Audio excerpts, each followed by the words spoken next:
നിങ്ങൾ നിങ്ങളുടെ വീട് വിറ്റില്ലേ? വീട് വിറ്റ് ആ വീട് വിറ്റ ആൾക്കാരോട് നിങ്ങൾ അവിടുത്തെ കറണ്ട് ഉപയോഗിച്ചോളാം നിങ്ങൾ പറഞ്ഞോ? അതെന്തിനാണ് പറഞ്ഞത്? നമ്മളൊരു വീട് കൊടുത്താൽ അതിന്റെ ഉള്ളിൽ കറണ്ട് ഉണ്ടെങ്കിൽ പറഞ്ഞിട്ട് വേണോ ഉപയോഗിക്കാൻ? അങ്ങനെ നിങ്ങളുടെ പേരിലുള്ള കറണ്ട് എങ്ങനെ അവർ ഉപയോഗിക്കുന്നത്? എന്റെ പേരിലെ കറണ്ട് പറഞ്ഞ വീട് കൊടുത്തില്ലേ? വീട് കൊടുത്തു, പക്ഷെ നിങ്ങൾ കറണ്ട് കൊടുത്തില്ലല്ലോ. കറണ്ട് KSEB അല്ലേ?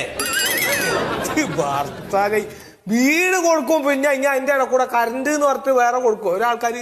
ഇലക്ട്രിസിറ്റി ബോർഡിൽ വന്നിട്ട് നിങ്ങൾ പറയണം, എന്നിട്ട് നിങ്ങളുടെ പേരിലുള്ള കറണ്ട് അവരുടെ പേരിലേക്ക് ആക്കണം, എന്നാലേ അവർക്ക് ഉപയോഗിക്കാൻ പറ്റൂ. അല്ലാതെ നിങ്ങളുടെ കറണ്ട് അവർക്ക് ഉപയോഗിക്കാൻ പാടില്ല. എന്തെന്നാ ചുരുക്കത്തില് സർക്കാരിന്റെ കറണ്ട് നിങ്ങളും കെട്ടു, നിങ്ങളുടെ വീട് വാങ്ങി അവരും കെട്ടു.